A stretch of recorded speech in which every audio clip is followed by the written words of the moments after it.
થોડો બ્રેક લાંબો ચાલ્યો પણ એનીવે આપણે કલાક તો જોઈશે જ મિનિમમ લગભગ હું માનું છું. અને તમને બધા સાથે જે ધર્મ ચર્ચા થઈ નીચે પણ તો એક બે પોઈન્ટ ઉપર મને જરાક કોમેન્ટ કરવાનું મન થાય છે. તો એ વાત છે કે આપણે જ્યાં મને કોમેન્ટ એ આવી કે આ જે થયું એની અંદર આપણે ગીતાનું એક માધ્યમ લીધું પણ છેવટે અધ્યાત્મમાં જ ગયા. તો આ જરૂરી છે અને જરૂરી એટલા માટે છે કે તમે વિચાર કરો આજે દુનિયા કેટલી નાની થઈ ગઈ છે. એક જમાનામાં ગાડામાં મુસાફરી કરો અને મુંબઈ પહોંચો એના જેવું છે. અત્યારે તો એટલું ફાસ્ટ થઈ ગયું છે કે આજે દુનિયામાં તમે એક ખૂણેથી બીજા ખૂણે જવું હોય તો આમ રોજિંદો ઇઝી થઈ ગયું છે. તો જેટલું આ નજીક આવ્યું દુનિયામાં એટલું જ આપણું હૃદય વિશાળ બનાવવાનું છે. હૃદયની વિશાળતા એટલે શું કે ધર્મની સંકુચિતતામાં પડવું નહીં. ધર્મની સંકુચિતતાનું પડવું નહીં એટલે શું કે તમે તમારી સમ્યક દ્રષ્ટિ ધર્મને તો પકડી જ રાખો. આપણે આપણા જૈન ધર્મ માટે ગૌરવ છે, માન છે, બધું જ છે. પણ હું હવે આ દેરાસરમાં દર્શન કરવા નહીં જવું, દેરાસર આ મસ્જિદમાં નહીં જવું કે આમાં નહીં જવું, ભૂલી જાઓ. કોઈ પણ તીર્થના છે આપણું તીર્થ હોય કે કોઈનું પણ તીર્થ હોય, દર્શન કરવા એમાં કોઈ દોષ નથી. મારી દ્રષ્ટિએ કોઈ મિથ્યાત્વ નથી.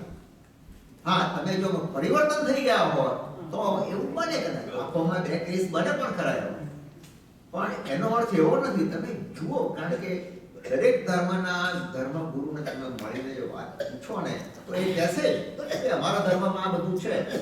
આપણને એ ધર્મની જરા પણ ખબર નથી. ઉપરથી આપણે જાણીએ છીએ. જે વસ્તુ આપણે ઉપરથી જાણતા હોઈએ એ વિશે ધર્મની ટીકા કરવી નહીં. આટલો એક નિયમ રાખવો આપણે.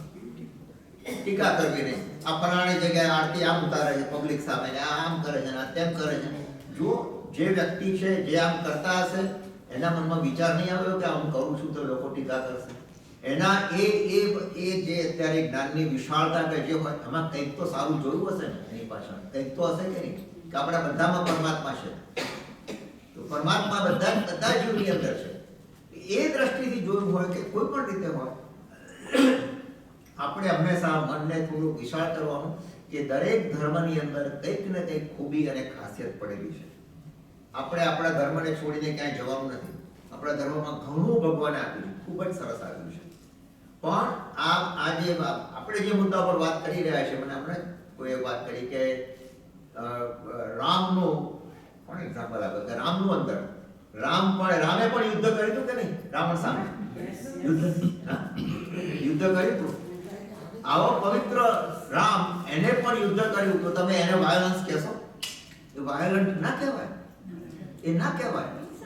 તો આમાં અર્જુનને એમ કહે છે કે તું ઊભો થા ને યુદ્ધ કર, એ વાયોલન્સ નથી. એ એની ભાગેલું વૃત્તિ છે. એમાંથી એને બહાર કાઢવા માટે એને આ સદગુરુ કહે છે કે તું આ શા માટે. અને મેરુદંડનું પ્રતીક મેં તમને આપ્યું. કોનું? દ્રૌપદીનું મેરુદંડનું પ્રતીક કેમ આપ્યું? તમે વિચાર કરો કે મેરુદંડની શક્તિ અદ્ભુત છે. અને મેરુદંડની શક્તિ, એ શક્તિને વાસનાઓ અને કામનાઓ લૂંટી રહી છે. વિચાર કરો તમે, દ્રૌપદીનું જ્યારે વસ્ત્રાહરણ ચાલી રહ્યું હતું એ વખતે શું કર્યું? 5 પાંડવો તો વચનબદ્ધ હતા.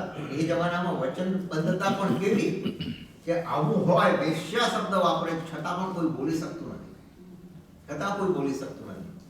એ લૂંટાય છે એમ કહી દો ચાલે, પણ એ લૂંટાવા પાછળ એ કામનાઓ એટલી લૂંટાય છે. તો શું થાય છે ત્યાં આગળ? એ વખતે દ્રૌપદી એ બધાને ફરિયાદ કરશે કે આમ કરે છે, તેમ કરે છે, તમે શું કરી રહ્યા છો? કોઈ કશું કરતું, હેલ્પ નથી કરતું. છેવટે હે કૃષ્ણ, બે હાથ જોડે જ્યારે તમે સરેન્ડર થાવ છો, આપણી બધી શક્તિઓ જ્યારે ખતમ થઈ જાય છે અને પરમાત્માને ખૂબ ઊંડા ભાવથી જ્યારે તમે પોકારો છો, તે અદ્રશ્ય શક્તિ આવે છે, મદદ કરવા માટે આવે છે. વિચાર કરો તમે, એ દિવ્ય શક્તિ, એની આબરૂ બચાવવા માટે દિવ્ય શક્તિ કોણ પૂરું પાડે છે? શ્રી કૃષ્ણ એ શક્તિ પૂરી પાડે છે. આ દિવ્ય શક્તિ આપણને પણ મળી શકે. ભાવનો વસ્તુ છે, આખો ધર્મ ભાવનો ધર્મ છે. ભૂલી જાઓ કે તમે આ બધા જે મેં તમને બાળીઓની વાત કરી ને, એ બાળીઓ છે આ બધી ખોટી. આપણે એમાં પડી ગયા છીએ, એમાં ભૂલા પડી ગયા છે. વિરાટ આકાશને જોવાનું આપણે ભૂલી ગયા. અને એમાં જો ખુલ્લા આકાશમાં જવું હોય તો વિશાળ મનને પણ ઘણું વિશાળ કરવું પડશે. અને કોઈ પણ ધર્મની ટીકા આપણે નહીં કરવી જાણ્યા વગર. કારણ કે તમે એના જ્ઞાનીને પૂછો તો એની પાસે બૌદ્ધ ધર્મ એના પણ કારણો છે, ઘણા બધા સુંદર સુંદર કારણો છે. આપણા ધર્મની અંદર પણ સુંદર કારણો છે. અને આપણા ધર્મની અંદર પણ એક સૌથી ઉત્તમ સ્યાદવાદ છે. મહાવીર ભગવાનને તમે આ વાત કરો તો કહેશે કે શાબાશ, બરાબર છે, જે કર્યું એ સારું કર્યું છે. જે એને કર્યું, કૃષ્ણની જે સદગતિ, જે ઉપદેશ આપ્યો, સારો ઉપદેશ આપ્યો છે કહેશે જ. કારણ કે ધર્મ સ્થાપનાય, અધર્મમાંથી ધર્મમાં લાવવું અને મોહને દૂર કરવો. હે અર્જુન, તું યુદ્ધ કર. અત્યારે તારી પાસે કોઈ વિકલ્પ નથી. તું બહાર એમને મને કીધું હોત તો હું ના કહેત કે યુદ્ધ નહીં કર. પણ અત્યારે તે મેં બધા પ્રયત્નો કર્યા. અને કૃષ્ણ પાસે તાકાત કેટલી, સુદર્શન ચક્ર ગુમાવી શકતો હતો. જો એને સ્વાર્થ જ વાત પાંડવો માટેનો, તો સુદર્શન કુમાર બધાને ખતમ કરી નાખ્યા. એટલો પાવર હતો એમની પાસે. પણ એમને શું કરવું હતું કે આ પાંડવોનું ગૌરવ હણવું નહોતું. પાંડવોની તાકાત છે, પાંડવોને અંદર પૂરેપૂરી ક્રેડિટ આપવી હતી અંદર. અને એ કોઈ રીતે અઘટિત કામ કરવું નહોતું. વચનથી બંધ થયેલા હતા. પણ પોતે કહી તો શકે ને, એનર્જાઇઝ તો કરી શકે ને. એ એનર્જાઇઝ કરવા માટે એને આ શબ્દો વાપરવા પડે. અર્જુન, તું કાયર છે, તારી કાયરતા તું છોડ. હે ગૌતમ, તું મને પકડીને બેઠો છે, છોડ મને તું, તો તું આમ કેવળ જ્ઞાન પામી શકે. તારું કેવળ જ્ઞાન અટક્યું છે કેમ? આને કારણે તું પુરુષાર્થ કર, આ કર. એટલે એ આખી વ્યાસ વિચાર કરો, વેદ વ્યાસે આખી યોજના કેમ ઘડી નાખ્યા, દ્રૌપદીનું વસ્ત્રાહરણ.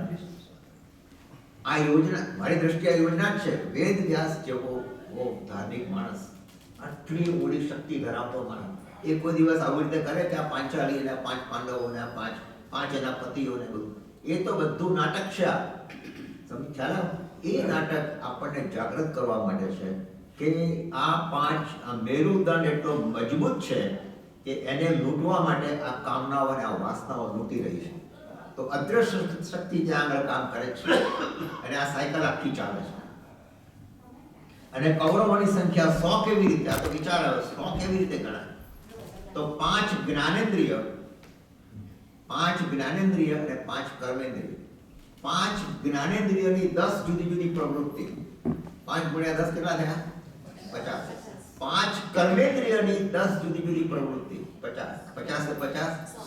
કૌરવો કોઈ છોકરાઓ નથી. આ એક શું છે, એ ત્યાં પ્રતીક છે. આખું બધું પ્રતીક જ છે. અને મેં ત્રીજા શ્લોકમાં કીધું, હે પૃથા પુત્ર, અને અંદર લખેલું છે પૃથા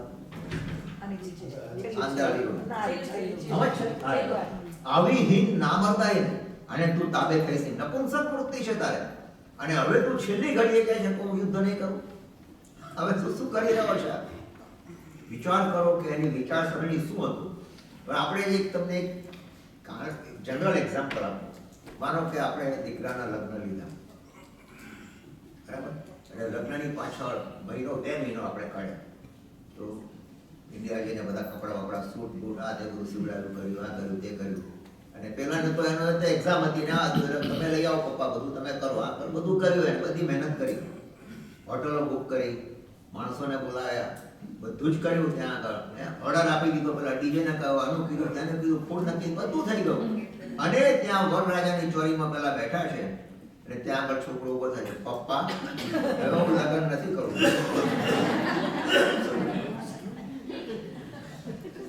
તો શું કે પપ્પા એને શું કે ગધેડા કહીને જ ક્યારે કે તારામાં બુદ્ધિ છે, આટલી મહેનત કરીને આ બધું કર્યું છે, હવે તારે લગ્ન નથી કરવું. એમાં તો 500 માણસ જ હતા ને, બહુ તો 500 માણસની ઇન્વિટેશન આપ્યું હોય, રાઈટ? હા, આ યુદ્ધમાં કેટલા છે? લાખો જણા છે. એ ઊભા છે અને પેલો કહે છે હવે મારે યુદ્ધ નથી કરવું. વાત કરે છે, પાગલ થઈ ગયો છે તું. ત્યાં આગળ એને કહે છે કે તું આ રીતે વિથડ્રો નહીં કર. અરે માની લો કે એ શા માટે અર્જુના માટે એન્કરેજ કેમ કરે? તમને બીજો એક સરસ એક્ઝામ્પલ આપું કે શું છે. એક જણને કેન્સર થયું છે. કેન્સરની એને પેટમાં ગાંઠ છે, બરાબર? તો એને હોસ્પિટલમાં દાખલ કર્યો. ડૉક્ટર તો છરી કાંટા લઈને ઊભા છે, બરાબર, એને ઓપરેશન કરવાનું છે. ઓપરેશન કરવાનું છે. ઓપરેશન કરીને શું કરવાનું છે? એને ગાંઠ કાઢી નાખવાની. કઈ ગાંઠ હતી? કેન્સરની ગાંઠ. ના કાઢે તો શું થાય? એ કેન્સર સ્પ્રેડ આઉટ થઈ. આ એક સમજવાની વાત છે, બરાબર? હવે એ વખતે જ્યારે થાય કે ભાઈ હવે એને કહીએ કે હવે તમે શું કરો, હું ઓપરેશન નહીં કરું, એમ ચાલે નહીં. હવે તું બેઠો જ છે અહીંયા ઓપરેશન કરવા માટે, યુ આર ધ ડોક્ટર, આ ગાંઠ છે, નક્કી થવું છે, કાઢી નાખતું એ ગાંઠ. તો દુર્યોધન એ કેન્સરની ગાંઠ છે, સમજ્યા? દુર્યોધન કોણ છે? આ કેન્સરની ગાંઠ છે. સદગુરુ ઓપરેશન કરાવે છે. કયા માધ્યમથી? કોના માધ્યમથી? અર્જુન. હે અર્જુન, આ કેન્સરની ગાંઠને તું કાઢી નાખ, નહીં તો એ ફેલાશે અને વધારે બળવો કરશે, ખતરનાક લોકો માટે પણ આમ ત્રાહિમામ પોકારશે. શું કરે પછી? there is no other way. એ કાઢવું જ પડે અને એ માટે અને એનાથી બીજી સારી વસ્તુ કપાઈ જાય એવું બને. તમે ગાંઠનું ઓપરેશન કરો એટલે એટલું જ ભાગ નીકળવાની જરૂર નથી, સારું પણ નીકળશે, તો કેટલાક મળશે પણ ખરા, બનવાનું જ છે. there is no choice. રામને સીતાને છોડાવે તે હજારો માણસોનો સંહાર થવાનો જ છે. પણ આ યુદ્ધ એ પણ એક અપેક્ષા, એક ધર્મ છે. ધર્મ કેમ છે? અધર્મનો નાશ કરવા માટે ધર્મ છે. બધું સારું હોય તો કોઈ કરવાનું નતું ત્યાં, બધું જો સારું હોય તો, પણ આ નથી.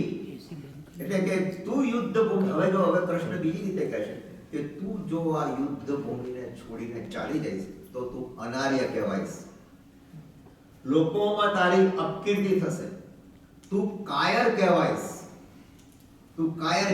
અને જાત જાતના વચનો લોકો કહેશે, તું નપુંસક કહેશે તને. અને અધ્યાત્મ દ્રષ્ટિએ નપુંસક એટલે શું? અધ્યાત્મ દ્રષ્ટિએ નપુંસક એટલે કે એને ઈશ્વરની અનુભૂતિ કદાપી ન થાય. અધ્યાત્મનો નપુંસક. આમ નપુંસક શું કહીએ કે સંસારમાં એને ક્યાંય એ પુત્ર પેદા કરી શકે એવી તાકાત નથી. પણ અધ્યાત્મમાં નપુંસકનો અર્થ શું થયો? You will not get there. ત્યાં નહીં જઈ શકે. તારે જો ત્યાં જવું છે તો તારે આ અનુભૂતિ કરવી છે તો તારે આ કામ કરવું પડશે, એ કહે છે. અને એ કહે છે કે હવે હું સંકુચિતનો બીજો શ્લોક છે કે નહીં મને ખબર નથી, અધ્યાય બીજાનો 3જો શ્લોક છે કે હવે હું સંકુચિતતા અને યુક્ત દુર્બળતાને કારણે મારું કર્તવ્ય ભૂલી ગયો છું અને મનની બધી સ્વસ્થતા ખોઈ બેઠો છું. આવી સ્થિતિમાં હું આપને પૂછી રહ્યો છું કે જે મારા માટે કલ્યાણકારી હોય, તો અર્જુન કેટલો હોશિયાર છે, કેટલો ડાયો છે, મારા માટે જે કલ્યાણકારી હોય એ ચોક્કસપણે કહેવાની કૃપા કરો. હવે હું આપનો શિષ્ય છું અને આપનો શરણાગત છું, કૃપા કરીને મને ઉપદેશ આપો. પણ પછી કહે છે, 1 સેકન્ડ, હું યુદ્ધ નહીં કરું. છે ને હું યુદ્ધ નહીં કરું, પછી બધો મને ઉપદેશ આપો. મારો બેટો પેલો વિચાર કરે છે કૃષ્ણ કે આ ચેલો હોશિયાર નીકળ્યો હતો, ફરીને કહે છે હું યુદ્ધ નહીં કરું.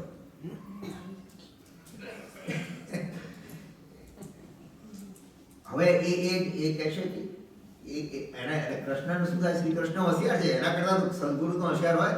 સદગુરુ શું વિચારે છે કે આ મારો બેટો એને યુદ્ધ નથી કરવું, પણ એને મારી પાસે પરમિશન લેવી છે. કૃષ્ણ એમ કહે છે કે મારી પાસે એને પરમિશન લેવી, તારી જેવી ઈચ્છા, તારી યુદ્ધ કરવો તો કર, ના કરવું તો ના કર, હું થાક્યો. સદગુરુ કોઈ દિવસ થાકતા નથી. સદગુરુ કોઈ દિવસ ગુસ્સે થતા નથી. કે ખરા જરા કંટાઈ પણ સ્માઇલ આપીને કહે છે. શ્રી કૃષ્ણની આ એક ખૂબી છે, સ્માઇલ હસતા જાય ને કહેતા જાય, તું કાયર કહેવાઈશ, તું અનાર્ય કહેવાઈશ, તું નપુંસક કહેવાઈશ.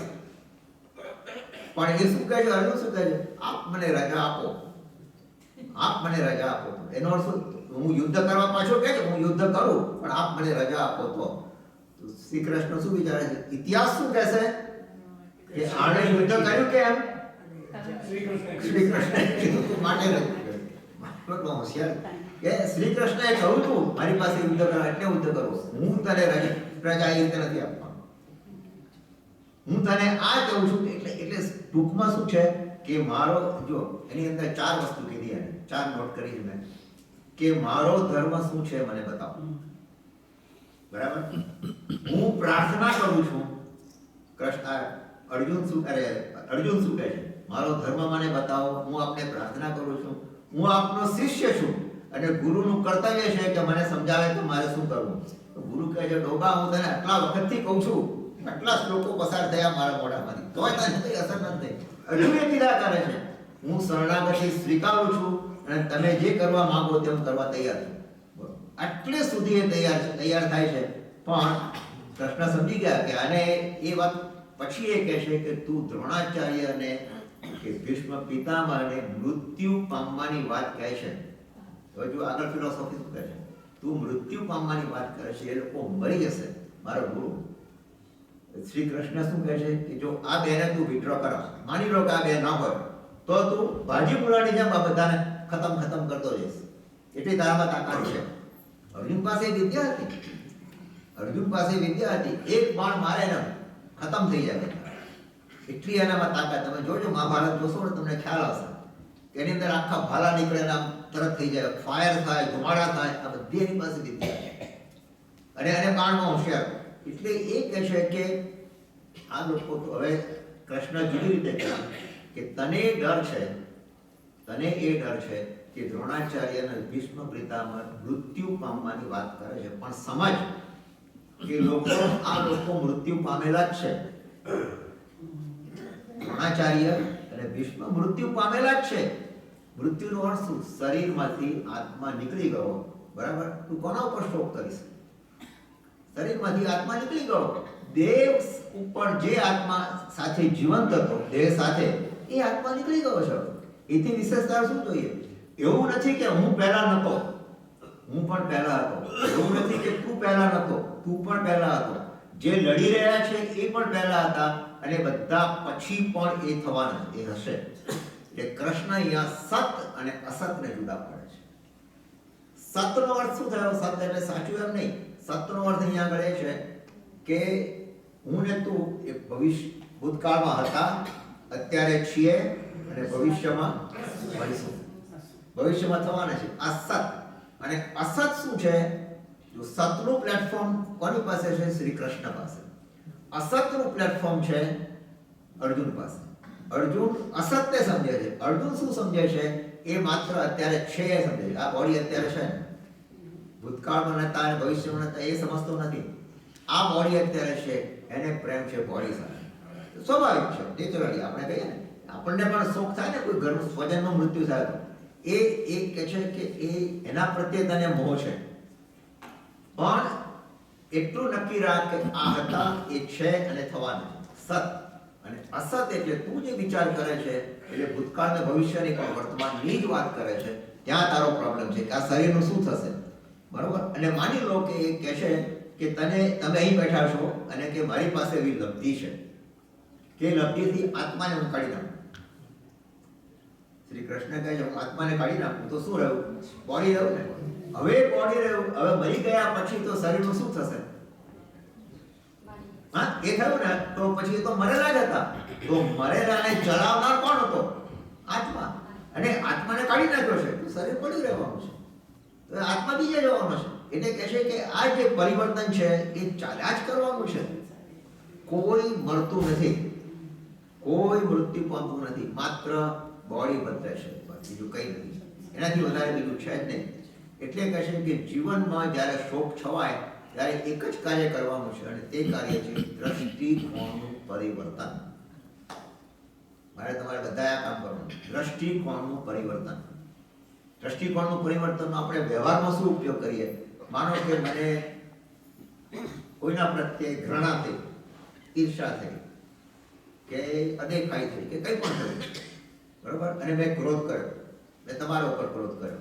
ક્રોધ કર્યો તો મારે દ્રષ્ટિકોણનું પરિવર્તન કરવું તો હું શું વિચારું કે આ વિષય ઉપર કદાચ મેં એને કંઈ ખોટું કર્યું હશે કે મારાથી ક્રોધ થઈ ગયો, પણ એણે શું સારું કર્યું ભૂતકાળમાં, શું સારું કર્યું હતું અને એ કેટલો સારો માણસ છે એને તમે યાદ કરો તો તમારો દ્રષ્ટિકોણ બદલાઈ જશે. અને દ્રષ્ટિકોણ બદલાઈ જશે તો તમારો ક્રોધ અટકી જશે. કારણ કે તમારામાં પણ એ ક્રોધ છે. You are not perfect.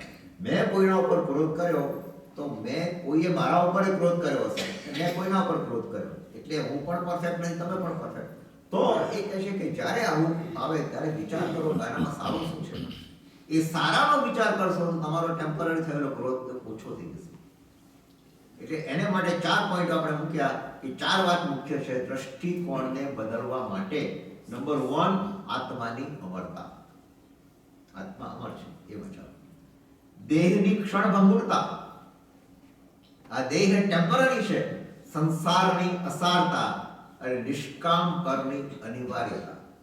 નિષ્કામ કર્મ, કોઈ પણ ઈચ્છા રાખ્યા વગર, કોઈ પણ એનો બદલો રાખ્યા વગર તું કર, તો એ જ છે. અને અધ્યાત્મ સમજાવે છે અર્જુનને. એ આખો તમને શ્લોક હમણાં બતાવું. 18મા અધ્યાયનો 66મો શ્લોક. 18મો અધ્યાય છેલ્લું વિચારો આવે છે વખતે શું કહે છે?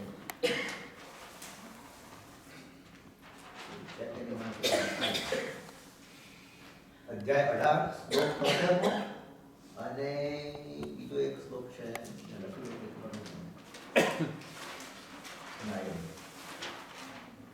એની અંદર 10 શ્લોક, એક 66મો શ્લોક છે, એક એનો આ છે, આ શ્લોક છે, એક 66મો શ્લોક છે. એટલે 7મો શ્લોકમાંથી 695 શ્લોક સુધી આ બંને વચ્ચે સંવાદ ચાલ્યો. 695. હવે તમને વિચાર આવે કે યુદ્ધ ભૂમિ ઉપર 695 શ્લોક સુધીનો ડાયલોગ થયો છે બે વચ્ચે, કેટલો ટાઈમ ગયો હશે? યુ નો વોટ, તમે ગેસ કરો કેટલો ટાઈમ ગયો હશે? લગભગ મેક્સિમમ ગણો તો કલાક, 1.5 કલાક.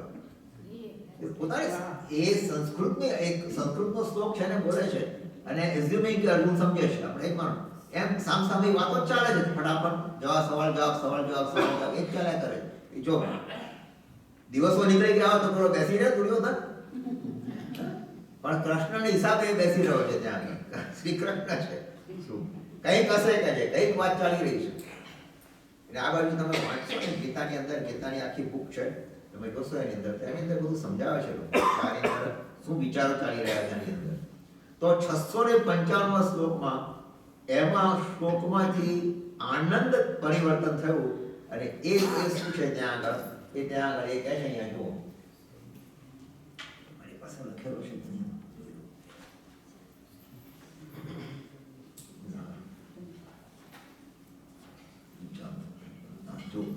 આની અંદર શું કહે છે? આની અંદર કહે છે નષ્ટે મોહ સ્મૃતિ લબ્ધા તવત પ્રસાદાદ મયા અચ્યુત સ્થિતિ અસ્મિ ગત સંદેહ કરીષ્યે વચનમ સ્તવ. શું કહે છે? હે અર્જુન કહે છે, હે કૃષ્ણ, હે અચ્યુત, બીજું નામ છે અચ્યુત, હવે મારો મોહ દૂર થઈ ગયો છે. છેલ્લે એ કબૂલ થયો, હવે મારો મોહ, હવે બરાબર સમજો, હવે મારો મોહ દૂર થયો છે. આપની કૃપાથી મને મારી સ્મરણ શક્તિ પાછી મળી ગઈ છે. હવે હું સંશય રહિત તથા દ્રઢ છું. એક વખત અર્જુન બોલે તો હું દ્રઢ છું, ફિનિશ. અને આપના આદેશ પ્રમાણે પાલન કરવા હું તૈયાર છું. હવે યુદ્ધ કરવા તૈયાર થાય. આ બેટમજી ક્યારે યુદ્ધ કરવા તૈયાર? 655 ત્યાં સુધી આના કર્યા કરતો હતો, પછી છોડે તૈયાર થયો. જો નષ્ટે મોહ સ્મૃતિ લબ્ધા, સાંભળો બોલો, નષ્ટે મોહ સ્મૃતિ લબ્ધા ભવત પ્રસાદાત મયા અચ્યુત, ભવત પ્રસાદાત મયા અચ્યુત સ્થિતિ અસ્મિ ગત સંદેહ, સ્થિતિ અસ્મિ ગત સંદેહ કરીષ્યે વચનમ તવ, કરીષ્યે વચનમ, ફરીથી કરીષ્યે વચનમ તવ, કરીષ્યે વચનમ તવ. શું કહે છે? કરીષ્યે વચનમ તવ, તમારા વચનોનું પાલન કરીશ. પછી કોઈ વર્જિન સર્ટિફિકેટ આપી દો, સર્ટિફાઈડ. હવે હું કરીશ, કે હવે આઈ એમ રેડી. અર્જુન જ્યારે રેડી થઈ ગયો, તમે જુઓ, you know the result of Mahabharata. શું થયું? કચ્છર ઘાટ થઈ ગયો બંને પક્ષે. 5 પાંડવ જીવતા રહ્યા અને બાકી બધા વીર ગતિને પામી ગયા, એટલે 2 ગણો. કૃષ્ણ છેવટે 66મા શ્લોકમાં કહે છે, સર્વ ધર્માન પરિત્યજ્ય મામ એકમ શરણમ વ્રજ. મામ એકમ શરણમ વ્રજ એટલે સર્વ પ્રકારના ધર્મોનો ત્યાગ કર અને મારી શરણમાં તું આવી જા. ધર્મ એટલે રિલિજન આપણે કહીએ એમ નહીં. તું બીજા બધા વિકલ્પો છોડી દે, મારી શરણમાં તું આવી જા.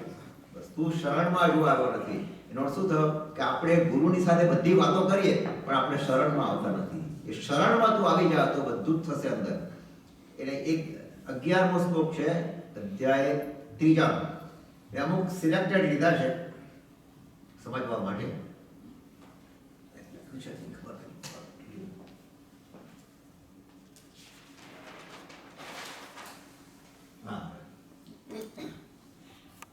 અશોચ્યાન અન્ય શોચઃ ત્વમ અશોચ્યાન અન્ય શોચઃ ત્વમ પ્રજ્ઞાવાદન ચ ભાષસે ગત અસુન અંગત અસુન ચ ન અનુશોચિત પંડિતા. તું વિદ્વતા ભરી વાતો કરી રહ્યો છે પરંતુ એને શોક કરવા જેવું નથી.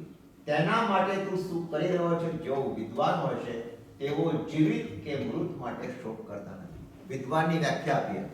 વિદ્વાન એટલે જ્યારે થોડું જેને આ દશામાં થોડું જ્ઞાન છે એ આ જીવિત ને મૃત્યુની માટે શોક કરતા જ નથી. જે છે પોતાની ફરજ છે એ કરવું જ પડે છે. એટલે એ માટે તું શોક કરી રહ્યો છે અને એ શોક કરવાનું તું બંધ કર. અને પછી અહીંયા આગળ 2-4 શ્લોકની વાત આપણે કરી લઈએ. મારી પાસે છે કે ખબર નથી. અર્જુનને કહે છે આ બધું તે માન્યું છે પણ જાણ્યું નથી. આ શબ્દો જરા સમજજો, બહુ સરસ કહે છે.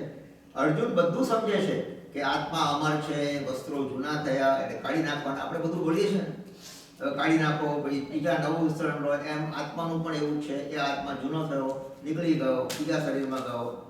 એમ આ શરીર છે એ બધું વસ્ત્ર જેવું જ છે, બીજું કંઈ નથી. જો જે શરીરના આકાર સાથે આસક્તિ અને મોહ હતો એ શરીરનું મૃત્યુ થયા પછી જોવા નહીં મળે. ટૂંકમાં અર્જુનના દુઃખનું કારણ શું હતું? આકાશ, આકૃતિ. તું આકૃતિના મોહમાં છે, આકૃતિના મોહમાં.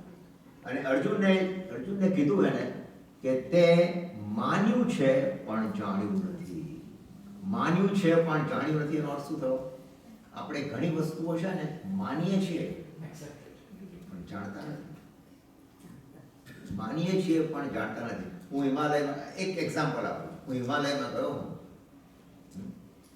અને માઉન્ટ એવરેસ્ટ પર ગયો અને અહીં આવી રીતે તમારી વચ્ચે હું પ્રવચન મારે આપવાનું છે. એટલે હું કહું ઓહો હિમાલયમાં શું એની જે હિમાચ્છાદિત બધી ત્યાં આગળ મોટા મોટા પર્વતો હતા, બરફથી ઢંકાયેલા, અને આમ જુઓ સૂર્યના કિરણો ગયા હતા, આ બધું આવે અને શું ભવ્ય દ્રશ્ય હતું. આ બધું જોયું તમે માનો છો, તમે માન્યું પણ તમે જાણ્યું નથી. જાણ્યું અર્થ શું થયો?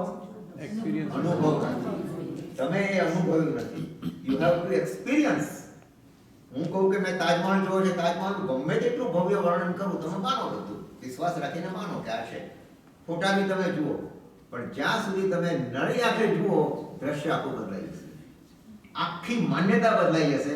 એટલે એ કહે છે કે માન્યું છે પણ જાણ્યું નથી.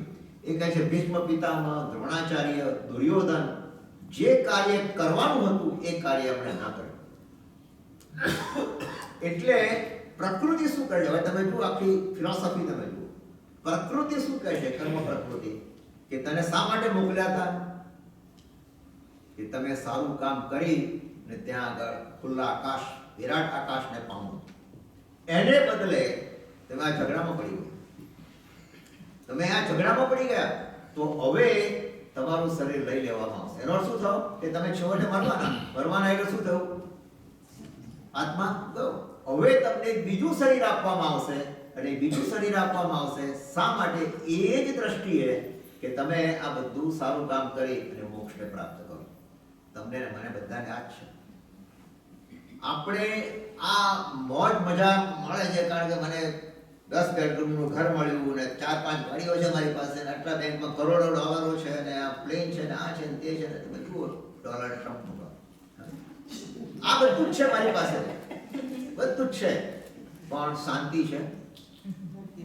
મનની અંદર શાંતિ છે? ટેન્શન છે?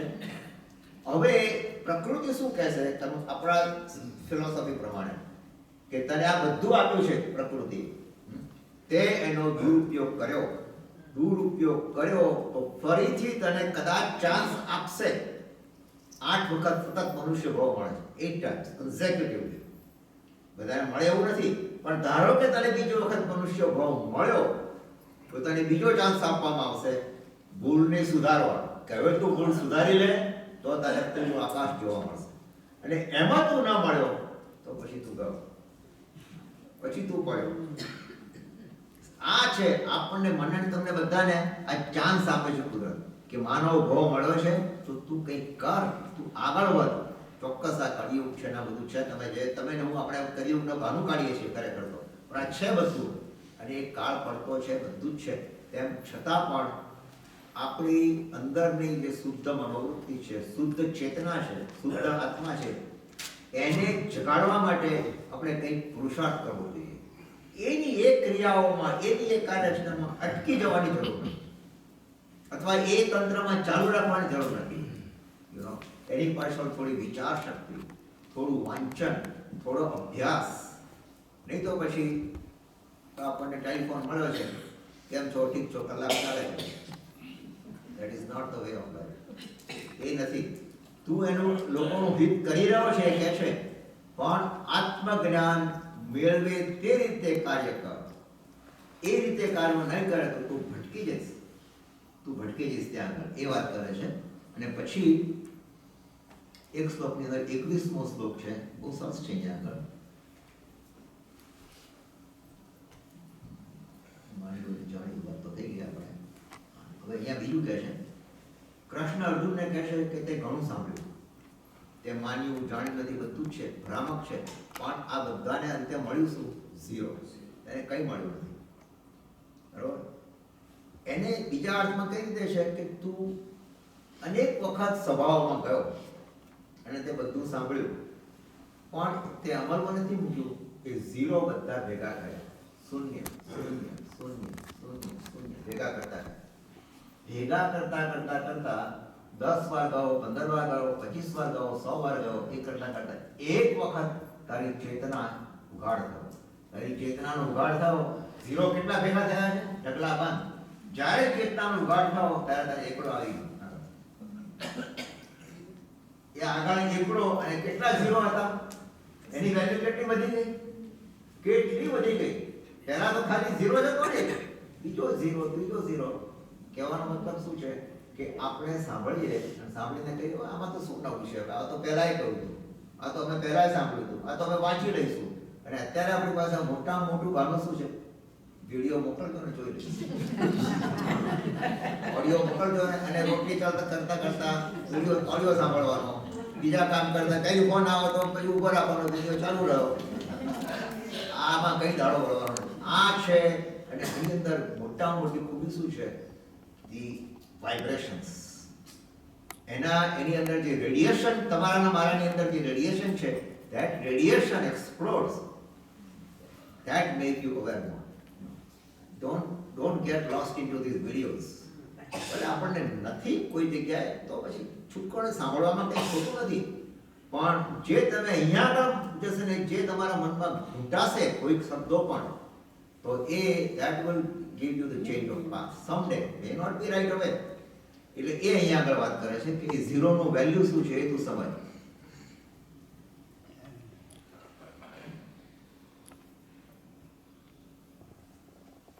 એ અર્જુનને કહેશે, અર્જુન કમ્પ્લેન કરે છે કે આ તારો મૃત્યુ પામશે, તો એ મૃત્યુ પામશે તો કૃષ્ણ કહે છે એને કે અર્જુન, એ ગેરંટી નથી કે એ લોકો મૃત્યુ પામશે, તું પણ મૃત્યુ પામીશ, એ પણ સંભવ છે. એવું નથી કે તું બધાને મારવાનો છે, કંઈ સામે પેલા લોકો પણ જોરદાર છે, તું પણ મૃત્યુ પામીશ, તો પણ ફિકર કરવાની જરૂર નથી. જો શ્રી કૃષ્ણ એવો ઉપદેશ આપતા હોત કે તું આ લોકો બધાને મારી તું જતો રહેવાય, અથવા તું આમ કરતે તેમ કરતે, બીજાની ચિંતા નથી કરતા, ત્યાં બધાની ચિંતા કરે છે. અને કહે છે કે તું પણ possibility is there, you can also die, વીરગતિ તું પણ પ્રાપ્ત કરીશ, પણ છતાં તારે યુદ્ધ કરવું પડશે. નો ગેરંટી કે યુ વિલ વિન, પણ યુ હેવ ટુ ફાઇટ. બીજો ઉપદેશ શું છે, અને એ ઉપદેશ કરી અને પછી જ્યારે એને બરાબર તૈયાર કરે છે ત્યારે કહે છે કરીશ્યે વચનમ તવ. આ તમે જો કોઈ જે આ ફિલોસોફીમાં જાણ એ લોકો તમે પૂછશો ને તો આ બધાને આ વાક્ય યાદ હશે, કરીશ્યે વચનમ તવ. તમે જે કહેશો હું કરવા તૈયાર છું. કરીશ્યે વચનમ તવ, હું કરીશ એટલે હવે હું તૈયાર છું, એ રીતે આખી વાત કરે છે.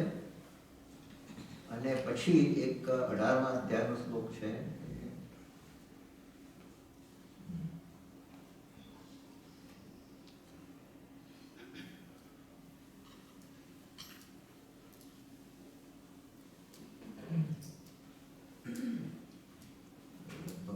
લગભગ તો આપણે ફિનિશ થવા આવ્યું છે. હવે છેલ્લી એક બે વાતો કરી અને વાત પૂરી કરી આખું સમાપ્ત કરવા માંગુ છું કે કઈ રીતે છે. જુઓ, આખું મહાભારત, બરોબર, જે મહાભારત 1 કલાક શ્લોકોનું મહાભારત, એમાંથી 700 શ્લોક આ ભગવદ્ ગીતાને ફાળવ્યા. એ ભગવદ્ ગીતાનું માધ્યમ લઈ અને આપણે વાત શું કરી રહ્યા છીએ? વાત એ કરી રહ્યા છે કે આને આપણે આપણા આત્મામાં કેવી રીતે લેવું. આ આખું યુદ્ધ જે ચાલી રહ્યું છે મારી અંદર, એ યુદ્ધ મારા તમારા આત્મામાં ચાલી રહ્યું છે. કે there are times I am Duryodhan, there are times I may be Arjun, there are times I may be Shri Krishna, સારી ડાઈ વાતો પણ કરું, અને there are times બધું જ મારામાં છે. હા, તો યુદ્ધ પણ મેં શરૂ કરવાનો વિચાર કર્યો છે, અને યુદ્ધમાંથી છૂટવા પણ હું તૈયાર થઈ ગયો છું. હું કાયરતા પણ બતાવું છું, હું બહાદુરી પણ બતાવું છું, બધું સ્વયંમાં લો. આખું ગીતાનો જે સાર છે ને એ સ્વયંમાં ઉતારવાનો છે. તમે એક એક શ્લોક વાંચો ગીતાનો, અને હજુ તો મેં ખાલી 1 થી 6 અધ્યાય તૈયાર વાંચ્યા છે. વારંવાર, એકવાર નહીં, વારંવાર. ત્યારે તો આ બધું ભેગું થયું મારી પાસે મળી.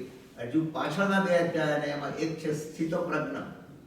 સ્થિતપ્રજ્ઞનો અધ્યાય અદ્ભુત છે એમ કહે છે, હજુ મેં વાંચ્યો નથી એમ. આખી ગીતાના 3 ભાગ છે. કે પહેલા 6 અધ્યાય એ સીધા કર્મયોગ ઉપર છે, બીજા 6 અધ્યાય ભક્તિ યોગ ઉપર છે, અને ત્રીજા 6 અધ્યાય જ્ઞાન યોગ ઉપર છે. એટલે કહેવાનો મતલબ શું છે? પહેલા સીધા જ્ઞાન ઉપર નથી ચડાવતા. સીધું જ્ઞાન એ થોડું શુષ્ક થઈ જાય, અને એમાં ભક્તિ જોઈએ. એટલે ભક્તિને મિડલમાં રાખી અને આગળ કર્મ આપણે કરીએ છીએ, સામેવાળો કરે છે, એનું ફળ શું મળે છે પહેલા કર્મમાં રાખે. પહેલા 6 અધ્યાય કર્મયોગ ઉપર છે. આજે આપણે બધી વાત કરી કર્મયોગ નથી. ભક્તિ યોગ ગજબ છે. ભક્તિ ભાવ જ્યારે હોય ને એ ત્યારે એક તમને નાનકડો રમૂજી દાખલો આપું. ભક્તિ યોગ, ભક્તિ શું છે તમે વિચાર કરો. કૃષ્ણ જ્યારે નાનો હતા ને, તમે જોયું હશે મહાભારતના અમુક પ્રસંગો પણ, એને માટે શું કહેવાતું હતું? એ માખણ શું કહેવાય? માખણ ચોર. એટલે નાનો બાળ કૃષ્ણ હતો તે ઘરે ઘરે જઈને માખણ લઈ આવે, માખણ ચોરી લાવે, અને આજુબાજુના ઘરોમાંથી બધી ગોપીઓના ઘરમાંથી માખણ લઈ આવે ને કરે. તો બધાની ફરિયાદો આવવા મળી.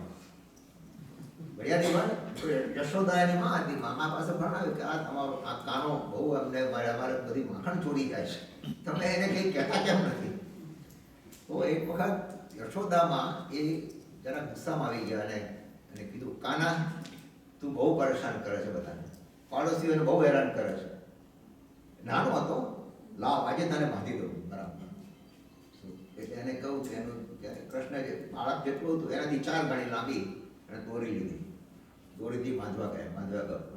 કાનો બંધાવ્યો જ નહીં, ના બંધાય, નથી બંધાતો. હવે એને તો ક્રોધ હતો, અને ક્રોધમાં ગુસ્સામાં હતા, એટલે કઈ વિચાર જ નહીં આવે. એટલે પછી બીજી લાંબી લીધી, એનાથી ડબલ દોરી લાંબી લીધી, બાંધવા ગયા. તો પણ બંધાય નહીં. આ બંધાતો જ નથી, એ તો પછી છૂટી જાય છે. એનાથી વધારે 10 ગણું લાંબુ દોરડું કર્યું, અને યશોદામાં થાક્યા. હવે તો તું બંધ થઈ ગઈ. કાના, મારી એક પ્રાર્થના છે, તું બંધાઈ જા ને. અને કાનો બંધાઈ ગયો.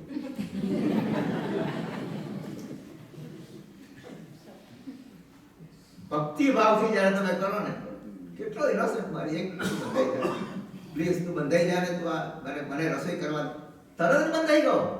એટલે કહેવાનો મતલબ શું? ભક્તિ ઇઝ મોસ્ટ ઇમ્પોર્ટન્ટ. હૃદયમાંથી જો ભક્તિનો ભાવ ઉછળશે ને, બધા કામ થઈ જાય છે. ભક્તિ જોઈએ. એ ભક્તિ જ્યારે આવશે, કર્મનું જ્યારે આવશે, તો પછી આ જ્ઞાનનો જે ભાગ છે છેલ્લા 6 એ સાંભળવા જેવા છે. ખાલી એકવાર હું નજર નાખતો તો ઉડતી નજર, પણ એ સમજવા જેવા છે. અગેન આપણામાં જ લેવાનું છે, બધું આપણામાં જ લેવાનું છે, આપણે ક્યાંય વિચલિત થવાના નથી. એટલે હવે તમને બધાને પછી એક વિનંતી એ કરું, ક્યાંય પણ એવો વિકલ્પ ના રાખતા કે આપણે અન્ય ધર્મની વાત કેમ કરો છો. કોઈ અન્ય ધર્મની વાત જ નથી. આ વાત જ સ્વયં ધર્મની છે. there is no other religion. Example માટે એ ઘટના છે એટલે આપણે ઘટનાને લઈએ છીએ, પણ છેવટે લઈએ છીએ ક્યાં? આપણા હાથમાં. બસ એ જ આપણે આખા સાર આખો એ છે કે એમાં આપણે અંદર ઊંડા ઉતરવાનું છે, એ જ લેવાનું છે, બીજું કાંઈ નહીં. અને આપણા જીવનની અંદર એક બીજી એક સમજવા જેવી વાત એ છે કે દરેક ધર્મ, ફરી વખત વાત કરું છું, દરેક ધર્મમાં કંઈક ને કંઈક વિશેષતા છે. એ વિશેષતા જ્યાં સુધી આપણે ન સમજીએ ત્યાં સુધી મોઢું બંધ રાખવું. અથવા તો એને હશે કોઈ કારણ હશે, there must be some reason. નહીં તો બધા કઈ જ્ઞાની છે, બધા જે કહી રહ્યું છે, જે કંઈ તમને લાગે છે એ જ્ઞાનને કારણે કોઈક ને કંઈક દિગંબર પરંપરા તમે આપણામાં જુઓ ને. પૂજા નહીં કરવી ન કરવી બંને સાચા છે, બંને પોતપોતાની રીતે સાચા છે, બરોબર. પછી સ્થાનકવાસી પરંપરામાં આપણે તો બસ આ પાઠની જે નવકારમાં સાચું છે એ પણ સાચું છે, કોઈ ખોટું છે જ નહીં. These are all methods, these are all steps. છેવટે તો આપણે આ જ અંદર ઉતારવાનું છે આપણી અંદર. હું સ્થાનકવાસી છું, હું ડેરાવાસી છું. એકવાર મેં તમને વાત કરી ને, એકવાર પરિષદના લેક્ચરમાં હતો ને મને કોઈએ પૂછ્યું, ચંદ્રકાંતભાઈ તમે સ્થાનકવાસી કે ડેરાવાસી? હું આદિવાસી છું. આદેશ્વર ભગવાનના સિદ્ધાંતોને મેં લીધા છે હાથમાં. પછી એ લોકો સમજ્યા કે પહેલા તેમ કીધું કે મસ્કરી કરે, હું આદિવાસી છું. આ વાસીને તાજાને બધું ભૂલી જાવ યાર, કશું આ બધું છોડવા બધી માથાકૂટ એમાં. અને આ બધી પંચાયતોમાં આપણે પડવું જ નહીં. આપણે કોઈ સારું પુસ્તક હાથમાં આવે તો વાંચો, વિચારો, એને તમે લખો, એના પર ચિંતન કરો, અને એમાંથી કંઈક નીકળશે. Something will come out of it. અને એ થાય. અને વેદ વ્યાસ જેવા આવા જ્યારે જ્ઞાની હોય, એ જ્ઞાની જ્યારે આવું લખે તો શું પાંચાલીને તમે એમ માનો છો એના વસ્ત્રહરણ કરાવે? આ વસ્ત્રહરણ કરાવે એ પોતે આ નાટક કરે? કોઈ દિવસ વિચાર તો કરો, કલ્પના કરો. પણ એની પાછળ કહેવાનો મતલબ એ છે, ભલે એને મેરુદંડ યાદ ના આવે, પણ કહેવાનો પોઈન્ટ શું છે? કોઈક અદ્રશ્ય શક્તિ કામ કરી રહી છે, એ ચીર પૂરે છે. અદ્રશ્ય શક્તિ, ત્યાં divine power is working on you. તમારામાં ભક્તિ હોવી જોઈએ. બધેથી થાક્યા આપણે, એ ભગવાન એ હાથ છોડી દો તમે એનો. અને એ સુપર પાવર, એ super nature that can work on you someday. અને નથી કરતા, મેં તો ઘણી વખત અનુભવ બી કર્યો છે, નથી કરતા. તમને શું કહું, એક વખત સખત પૂરની અંદર, એટલે પૂર એટલે મારી સિસ્ટરને ત્યાં હું ગયો બહુ વર્ષો પહેલા, અને વરસાદ તૂટી પડ્યો એકદમ. મને કે તમે રોકાઈ જાઓ. ના મેં મારે જવું છે ત્યાં એકલા હોય. એટલે પછી બેઠો ગાડી લઈને. ચલો શરૂઆતમાં તો કંઈ નહોતું, પછી તો ગાડીમાં પાણી છેક મારી સીટથી એ ઉપર લેવો, મારી બંધ હતી, અંદર નતું આવ્યું, પણ ત્યાં સુધી આવી ગયું. દેખાય નહીં, વાઇપરો ગમે એટલા ચલાવો ચાલે નહીં. અને મેં ઓછા ગરમ ચાલુ કર્યું. એ વખતે ખરાબ ભાવથી અંદર થયું હશે, મને ખબર નથી. આમ કરતા કરતા કઈ રીતે ગાડી ચાલી, શું થયું, હાઈવે ઉપર આવી ગયો. 287 ની સાઈન દેખાય, મેં બધું પકડાઈ ગયો. ત્યાં સુધી તો બધું આડાવાળા શબ્દ આમથી આમ ગાડી જતી. એટલે જ્યારે વિકલ્પો બધા છૂટી જાય છે ને, ત્યારે નિરાશ થવાની જરૂર નથી. પરમ તત્વની સાથે સંપર્ક કરવાનો છે. ખુલ્લા આકાશમાં આવી જાવ, પરમ તત્વના સંગડે ચાલે. આ શરીર છે, આ તો આ નહીં, આજે નહીં તો કાલે જૂનું થવાનું જ છે, જૂનું થવાનું જ છે. કૃષ્ણ એ જ કહે છે કે અર્જુન તું કોની શરીરને પણ તું વાત કર. શરીર પણ એ પણ બધે જ છે ને. જ્યારે તને તારો સાવ નાનો બાળક હતો ત્યારે તારો ફોટો બતાવ્યો, તું નહીં ઓળખી શકે. એમાં પણ પલટાય છે, એમાં પણ ફેરફારો થાય છે. આકૃતિમાં મોહમાં તું નહીં ફસા, આકૃતિ બદલાયા કરે છે. આપણી આકૃતિ તમે તમારો નાનો ફોટો જુઓ છો દેવીનો, તમે પોતે નહીં ઓળખી શકો. એ બદલાયા કરે છે ક્રમે ક્રમ. તો એ તો બદલાવાનો જ છે. અને આપણે પણ અત્યારે હું વિચાર કરું કે અમેરિકા આવ્યા વર્ષો થઈ ગયા, ક્યાં વર્ષો નીકળી ગયા ખબર ના પડી. હવે જ્યારે તમારા ઘૂંટણ ઉપર દુખાવો થાય, શું સમજવાનું? આ પગે કેટલું કામ આપ્યું છે મને, એનો આભાર તો માનો. અત્યારે જો ઘૂંટણમાં નહીં દુખશે તો ક્યારે દુખવાનું છે? This is the time. જ્યારે જૂનું થાય છે, વસ્ત્ર જૂનું થાય તો ફેંકી દેવાનો વખત આવી ગયો છે. હવે આને તમે અત્યારે નહીં થાય તો ક્યારે થશે? ક્યાંય ફરિયાદ કરવાની જરૂર નથી. બસ આપણે આપણી પ્રવૃત્તિ ચાલુ રાખવાની કે આ તમે આ લગાડો તે લગાડો. વોટ્સએપમાં તો જોશો તો ઢગલા આવે છે ઉપાય, અને આપણે વાંચીને ફોરવર્ડ પેલા ફોરવર્ડ કરવા વાળા તો એને પગે લાગે, ચાલ્યા જ કરે. કોઈ દિવસ આપણે અપનાવવાનો પ્રયત્ન કર્યો છે? એકાદ ઉપાય અપનાવો, ટ્રાય કરો, એની પાછળ પડો. પણ કહેવાનું એ છે આપણે કે આ શરીરે એટલું બધું કામ આપ્યું, હવે બગડે તો ઘડિયાળ ચાલે છે તો બધું બંધ પણ થાય. એક દિવસ તો બંધ થઈ જવાનું જ છે, બંધ થવાનું જ છે. પણ ઘડિયાળ પણ જણ છે, 2 ટાઈમ તો સાચો ટાઈમ આપે છે કે નહીં? 2 વખત, સવાર ને સાંજ 2 વખત તો આપે છે ને સાચો ટાઈમ. ઘડિયાળમાં જો આ જળ તત્વ જો આપણને 2 વાર સાચું બતાવતી હોય તો આપણે તો હું ચૈતન્ય છું, હું બધું કરી શકું એમ છું. આ બધી કથાઓમાંથી એક આખો આપણે સારાંશ જે લેવાનો છે કે 5 પાંડવો એ પ્રતીક છે આના, અને કૌરવો પણ પ્રતીક છે. એક અચ્છાઈના, એક બુરાઈના, એક સારાના, એક ખરાબના, એક સુબુદ્ધિના, એક કુબુદ્ધિના. એની વચ્ચેનો આ સંઘર્ષ, બસ એ સંઘર્ષ મેં એનો સબટાઇટલ આપ્યું. અને એ સંઘર્ષને કોણ દૂર કરે છે? સદગુરુ. સદગુરુ તરીકે મેં નામ તમે સમજી ગયા હશો, પણ આ નામ છે સદગુરુ. એ સદગુરુ આવે છે, સદગુરુ એને એનર્જાઇઝ કરે છે, એને positive direction. Looks like he is not doing right. તમે જો સમજો ને, કોઈએ કશું ગીતાનું જાણ્યું જ નથી, માની લો એક શબ્દ કશું ખબર નથી. આ કૃષ્ણ કેવા આવો ધર્મ મારવાની વાત કરે છે? અરે ભાઈ, તમે વચ્ચેથી ક્યાં એક વાક્યને ક્યાં પકડો છો? Don't pick the sentence in the middle of the whole chapter. એનો અર્થ અહીંયા આગળ એ સત્ય કહે છે કે જ્યાં કોઈ બીજો રસ્તો જ નથી, જ્યાં અટકી ગયું છે, હવે તું બસ આ એક જ કામ કર કે આને તારે અન્યાયને તારે દૂર કરવાનું છે. બસ આ જે કુબુદ્ધિ ચાલી રહી છે, આ દુર્ઘટનાઓ જે ચાલી રહી છે, એનાથી વધારે ફેલાશે. અને હે અર્જુન, તું કેપેબલ છો બધી રીતે, અને જો તું જો આ પ્રમાણે કાયર થઈને જતો રહીશ, તારા ભાઈઓ શું કરશે? તારા ભાઈઓ શું કરવાના? અને કૃષ્ણ પોતાનું એ વખતે એનું સત્વ જાળવી રાખ્યું છે. કઈ રીતે જાળવી રાખ્યું છે? એ રીતે જાળવી રાખ્યું છે કે કૃષ્ણમાં પણ તાકાત છે સુદર્શન ચક્ર ચલાવવાની, ધડાધડ ખતમ કરી નાખે આખા સૈન્ય. પણ નહીં, મેં પ્રોમિસ આપ્યું છે કે હું ત્યાં સારથી તરીકે કામ કરીશ. કદાચ તમને એમ થશે કે કોઈક વખત આવ્યો છે કે પેલી જાંગ બતાવે છે ભીમને કે જો અહીંયા માર, એ એટલા પૂરતું કે પુરુષાર્થ તમારો છે. પુરુષાર્થની અંદર તમે થાક્યા હો અથવા કરતા હો તો અનીતિને તો દૂર કરવાની જ છે, અન્યાયને તો દૂર કરવાની જ છે. એટલે એને ઈશારો કરે છે કે તું અહીંયા આગળ માર, પણ પોતે મારતા નથી. ખ્યાલ? એટલે આપણે બીજો કોઈ વિકલ્પ રાખવાનો જ નહીં.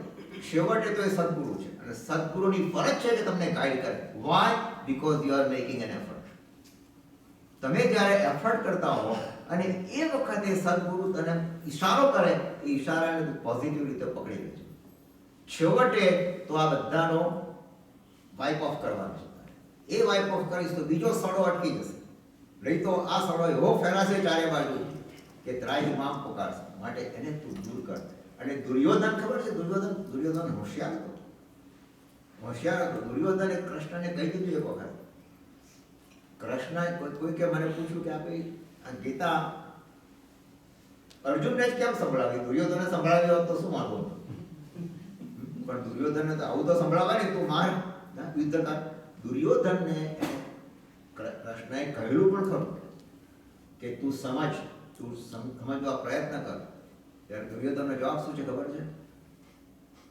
હે માધવ, સાચું શું છે ને ખોટું શું છે હું જાણું છું, હું બધું સમજી શકું છું. અને કોણ જાણે ક્યાં પણ ખોટા માર્ગે ચાલી રહ્યો છું, તો મારા વાતમાં કોઈ દખલ ના કરો. ચોખ્ખું કહી દીધું, આ સંભળાવી દીધું એને. સારું શું અને ખોટું શું મને ખબર છે, હું જાણું છું બધું કે હું ખોટા માર્ગે છું, પણ કોણ જાણે કેમ ખોટા માર્ગે હું ચાલી રહ્યો છું, એમાં મને અટકાવો નહીં. Don't tell me anything. હવે શું કરે? હવે કૃષ્ણ શું કરે? અને આ જુએ છે કે અર્જુનનો સમર્પણ ભાવ છે, એને પેલા બે વ્યક્તિઓ પ્રત્યેનો આટલો બધો ભાવ છે કે આને હું કેમ મારું, જ્યારે મને આખી વિદ્યા શીખવાડી એને હું કેમ મારું, ભીષ્મ પિતામહ મારા ગુરુ સમાન છે, મારા વડીલ છે, એમને હું કેમ મારું? એટલે તારે જ મારવાના છે એવું નથી, કોકના હાથ બીજાના હાથથી પણ મળશે, પણ આ કેમ? આ કદાચ મૃત્યુ પામશે તો? એ ભયને કારણે તું ડરી ગયો છે, એ ડર તું કાઢી નાખ, ડર તું કાઢી નાખ. શા માટે એમના પક્ષમાં છે, તારા પક્ષમાં કેમ ના આવે? પ્રશ્ન તો થાય જ ને. પણ એ બંનેને તારા માટે વધારે માન છે, બંને જાણે છે કે તું આ ખોટું કામ કરી રહ્યો છે. ઇવન ભીષ્મ પિતામહે પણ કહ્યું હતું દુર્યોધનને કે દુર્યોધન તું ચૂપ રહે, તું કોની સામે આ વાત કરે છે? કહ્યું હતું ભીષ્મ પિતામહે કહ્યું, દ્રોણાચાર્ય પણ કહ્યું હતું, પણ દુર્યોધન માન્યો કે નહીં, જરા પણ નહીં. પણ છતાં પણ વફાદાર કેમ રહ્યા? કે દુર્યોધને એમની જે કંઈ સગવડ આપી હોય, જે કંઈ કર્યું હોય, પબ્લિક રિલેશન મેં કીધું જે કંઈ હોય, કોઈ કારણસર એ દુર્યોધનના પક્ષમાં બંને રહ્યા. અને એ બંને કારણે પેલો યુદ્ધ અટકાવવાની વાત કરતો હતો અને એને કારણે આખું યુદ્ધ ચાલ્યું. પછી યુદ્ધમાં તો ઘણું બધું થયું છે અંદર, અને વોટેવર હેપન. તો હવે અત્યારે આપણે વિરામ આપી, કારણ કે લગભગ 5:30 થઈ ગયા, 10 મિનિટ વધારે લીધી, પણ આપણે નીચે પણ મળ્યું. એનીવે ભગવાનને આજ્ઞા વિરુદ્ધ કંઈ પણ કહેવાનું. આટલી મોટી સંખ્યામાં બધા આવ્યા, ખૂબ ખૂબ ધન્યવાદ. આજે તો બધા ચારે બાજુ પ્રોગ્રામ ચાલી રહ્યા છે, પણ છતાંય તમે આવ્યા છો એ બદલ ખૂબ ખૂબ આભાર. ભવિષ્યમાં આપણે ક્યારેક ફરીથી પણ મળીશું.